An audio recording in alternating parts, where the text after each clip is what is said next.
Grease came from the Kingston Mines, as you know, in Chicago, where I gather it was pretty gritty and about this high school that had real greasers there. Word has it that Rizzo even had a church key around her neck and slashed people or whatever. I mean, that may be a myth, but they were tough. They were a lot tougher than any of us knew about. And we were East Coast sort of theater snobs. But we did our research. I really feel its success is due to the relationships that everybody, I don't care where anybody went to school.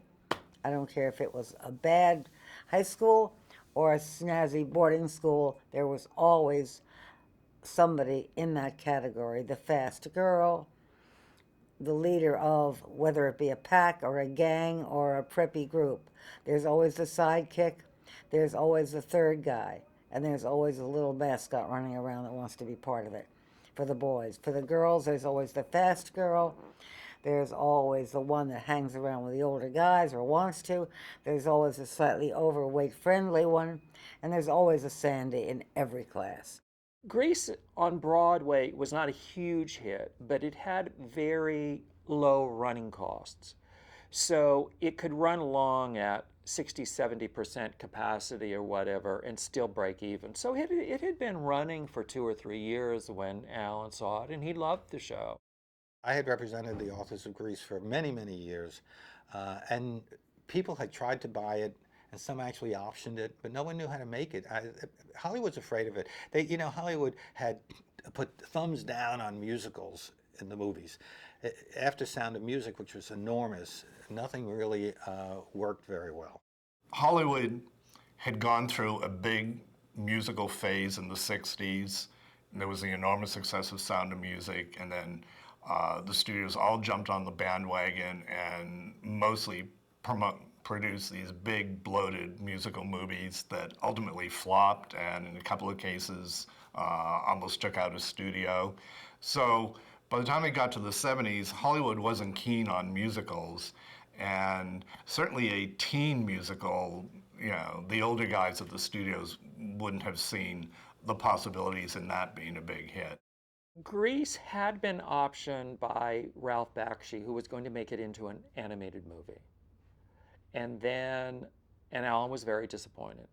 But then he ran into one of the producers of Grease, the Broadway show, and said something about, oh, how's the movie coming? And this producer says, oh, those rights are available again.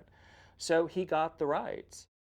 Robert Sieg was an interesting case because he's almost unknown to anyone outside of the business. But I think single-handedly you could credit him with changing pretty much every facet of the business from point of records, film, theatre and television. When you consider what he did with records originally, he empowered artists to basically make their own records and lease them to labels, which was unheard of.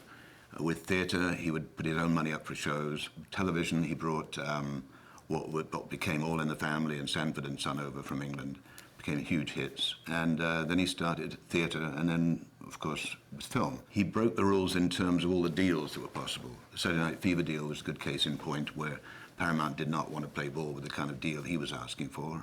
But, he said, look, I'm financing the movie, you're releasing it. These are the terms. And as an example, they were going to put it in a small number of theaters at Christmas. They weren't really sure about this little disco movie, they called it. And he tied the number of theaters it was opening in to where the records were in the charts. In other words, he was really,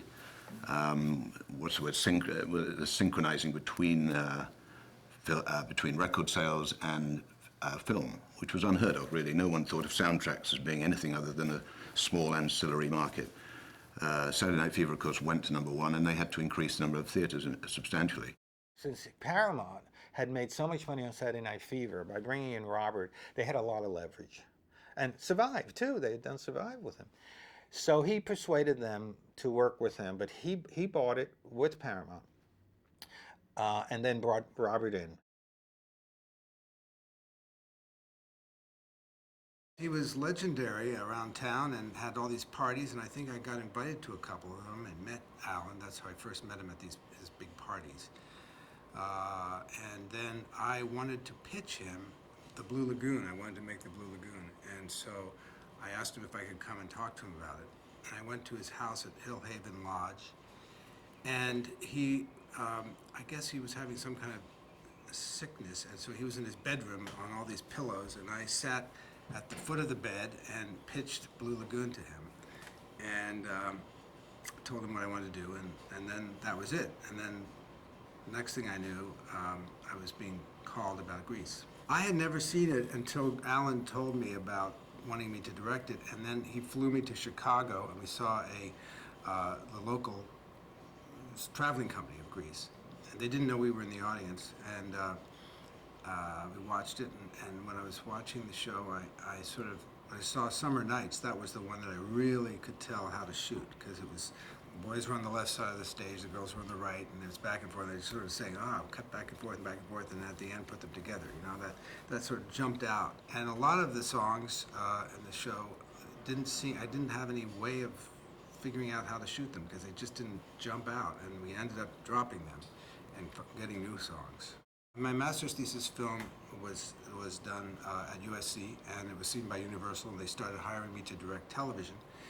And I did a couple TV movies, one of which was called All Together Now for Robert Stigwood. So it was my first TV movie. And so Robert knew me from that. And then I did Boy in the Plastic Bubble with John Travolta. So Stigwood and Travolta both knew me. And then Allan knew me from me pitching Blue Lagoon. So I think I was the only director that all three of them knew. And so that probably was a lot of the reason why I got hired. I know John pushed for me to direct it, because we got along very well on Boy in the Plastic Bubble. I met with him, and then I didn't hear anything for a while, and then suddenly I heard that they wanted me for Grease. John Travolta in the original Road Company of Grease played Duty, the kid that wanted to be part of the gang. We had auditioned him and sent him on the road as Duty. We never saw John, never saw him as Danny. So that was a surprise, but he grew up. Travolta's a natural mover. I don't know how much training as a sort of modern jazz, whatever you want to call it, ballet dancer he'd had, but he moves brilliantly. God gave him that. And I think he'd had a certain amount of training, and he came in and moved real well, and certainly had whatever technique he had to do whatever I needed. John was a big star from Welcome Back, Kotter. And so I remember when we were doing Boy in the Plastic Bubble, he was in a limo. We were in a limo together for some reason going somewhere, and we were hungry. And so we went to Jack in the Box, and I said, do Vinnie Barbarino. And so he ordered like Vinnie Barbarino on the thing, and then when we drove up to get the hamburgers, they sort of were shocked because it was him, because he was so big at the time on that show. Stigwood made John an offer, basically paid him $2 million for 3 movies.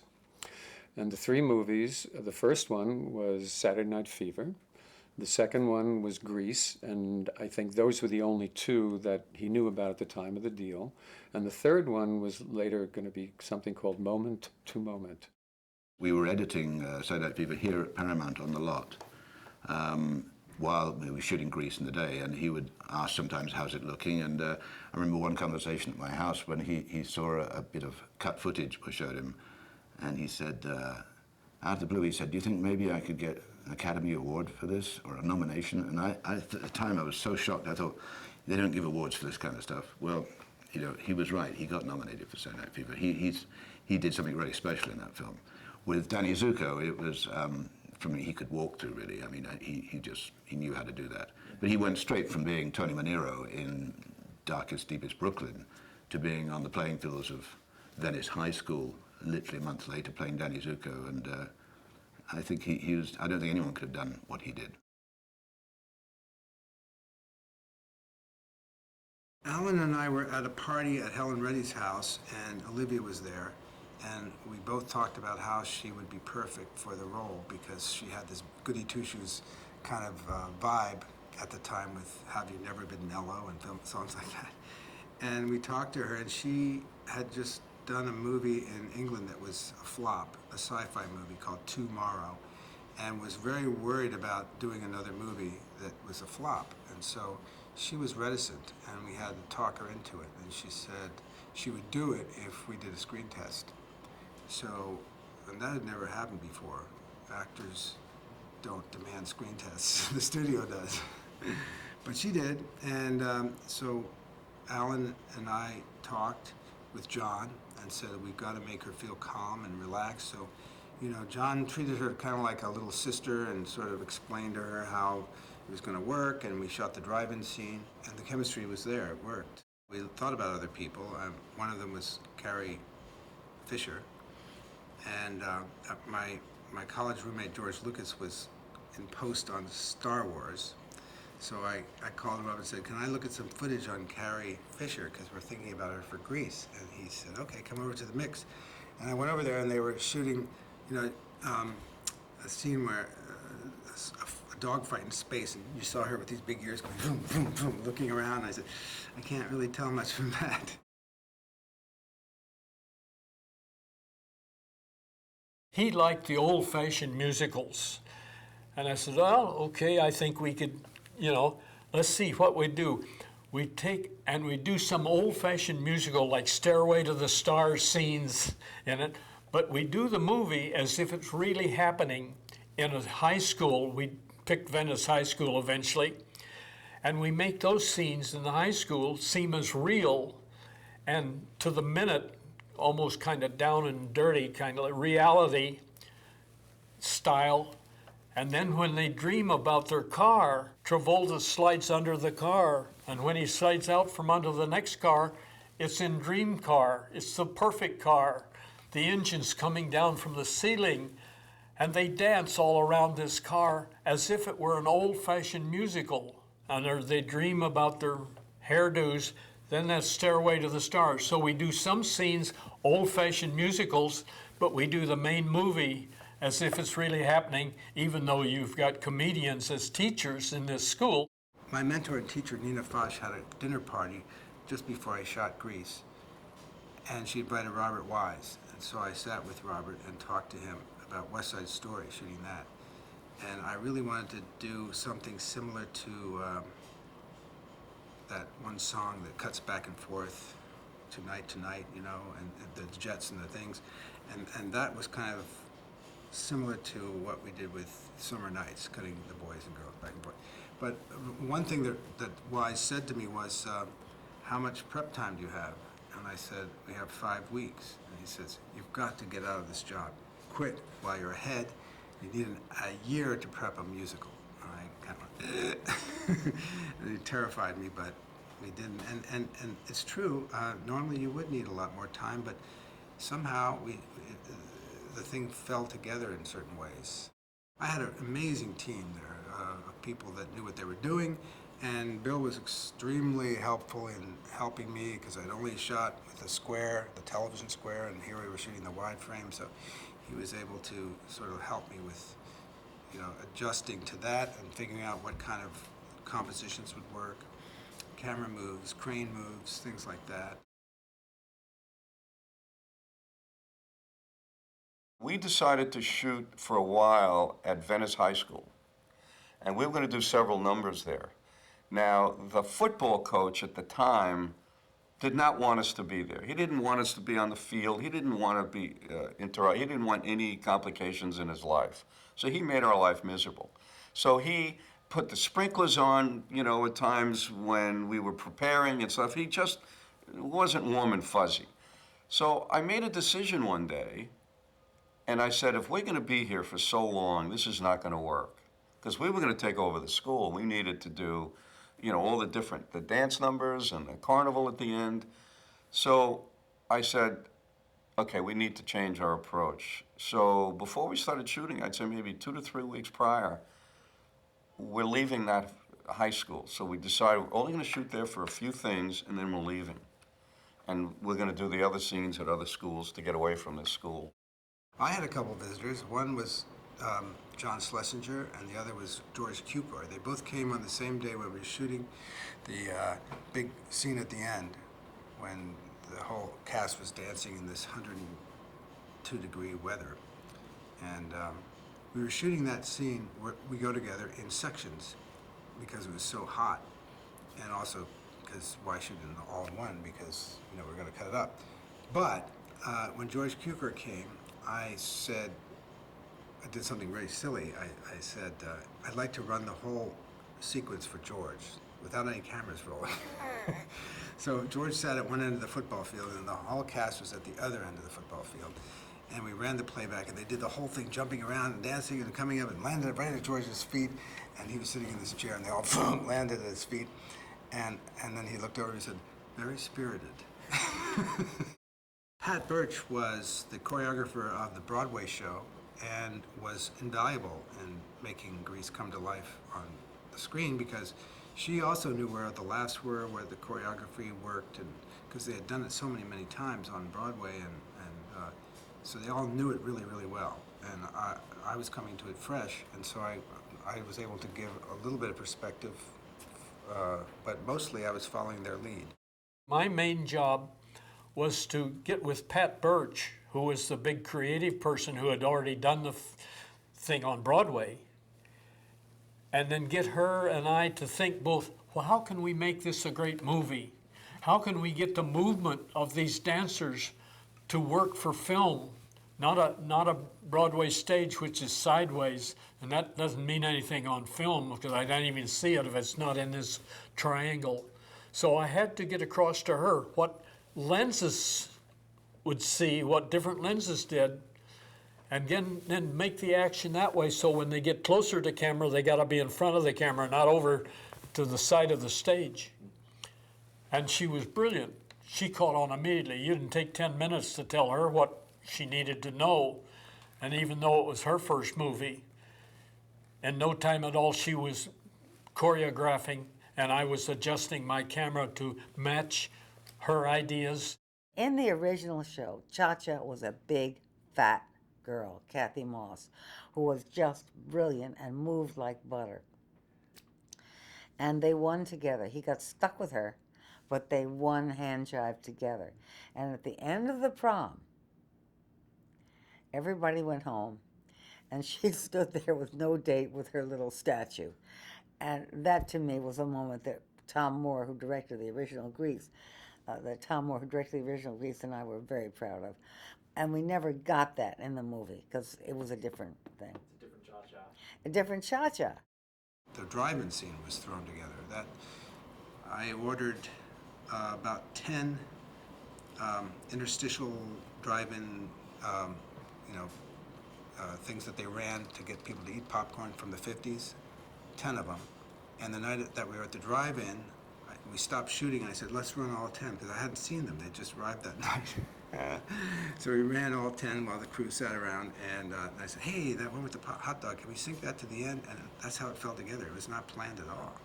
Alan was very involved in the look of the costumes. He and Albert Walski worked closely on it, and they would bring things and show them to me, but they pretty much did that themselves. When we were shooting the drive-in scene, Walski brought Olivia over in the outfit for the end, and nobody knew who she was because it was nighttime, and this girl with this blonde hair and this slinky dress. I said, who is that girl? And everybody was really like tripping over her, and then I saw it was Olivia, and we went, wow, that's really going to work. So I had nothing to do with that look at all. That was Alan and Albert. The whole song at the end, You're the One That I Want, we showed up that day and looked around, Pat Birch and I, and saw this place, the Shake Shack, and said, well, why don't we shoot it there? And then we walked around and said, well, what if they came in here and went out there? Yeah, let's try that. And it all happened that day, it was not planned at all. The title sequence of Grease was animated to a 50s song called Grease, written by Bradford Craig. And we edited the whole thing to that. And then Robert Stigwood came in and said, hey, I got the Bee Gees to write the title song. And I thought, oh, well, it's all done, okay. They brought in this cassette of Barry Gibb singing the song Grease into a mic, and I listened to it, and the lyrics were not right for the movie. And I said this to Stigwood. I said, these lyrics are a little dark for this movie. And he said, well, go talk to Barry. So I went over to the Sgt. Pepper set, and Barry was there dressed in his Sgt. Pepper outfit, and we went behind the set, and I explained to him, this movie is very up and light and airy. There's nothing serious about it, you know. And you have this lyric, "Life is a time of illusion, wrapped up in trouble and laced in confusion. What are we doing here?" I said, that doesn't really work because there's no serious scenes in the movie. And he said to me, well, why don't you shoot a serious scene? So the lyrics remain that way, and they're in the movie, and nobody notices it except me. We didn't have any songs for the two leads. There are no songs in the original show between the two leads, which is kind of weird. I said we needed a song for where Danny and Sandy finally get together after falling out, falling out, to say, they say, finally, you're the one that I want. I remember him writing those words down painstakingly. That's where he's wanted to know what the song says. He says, it's where you say you're the one that I want. And the next day he came back with a little demo, you're the one that I want. I said, right, we're in business. And then we needed a song for Olivia. She had no solo in the show. Based on, I said, think about Hopelessly Devoted to You should be based on The End of the World by Skeeter Davis. So he went and took home that song, did the same meter, and he came up with Hopelessly Devoted to You. He was someone who needed to be fed lines like that, John. He's a brilliant songwriter, but he needs someone to actually say, what's the song say? You know, he's Australian. What's the song meant to be about? You know? So those two were done, and then we needed a title song. And Alan, to his credit, had found a few people to write songs, and one of them was this appalling song called Greased Up and Ready, which Robert and I thought was just too camp for words. And he said, let's get Barry Gibb on the phone. So I called Barry in Florida. He thought it was going to be about Saturday Night Fever, wanting another song. And I said, no, this is about Grease. And he was on his boat, so he couldn't quite hear what I was saying. He said, you mean Grease, like the country? I said, no, Grease is the word. Grease like the word. And all he remembered was Grease is the word came through, and that was the phrase that stuck in his head. So that became our title song. John sang Magic Changes when he played Duty on Broadway. And when we did the scene in the gym, I wanted him to sing that song as a little tribute to his thing. So when the camera is going across and finding him and Olivia dancing, he's singing Magic Changes there as just sort of like a little in-joke to his Broadway version. Paramount thought that Grease was a little teen musical that would only appeal to a small audience of teenagers.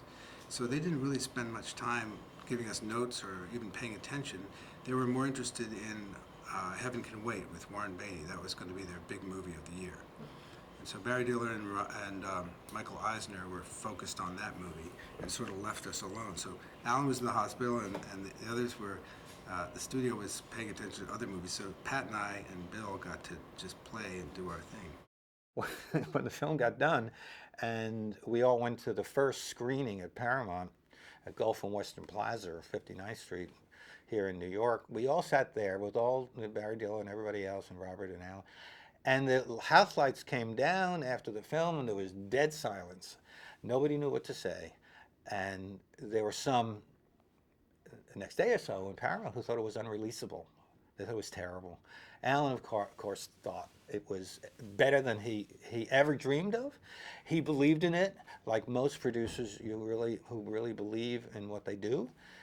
He never lost faith with it. Robert Stigwood supported him and said it was still the greatest movie he ever saw other than Saturday Night Fever. And the rest we all know. It opened in 1978, and it was made, I think it made $9 million on the first weekend, possibly.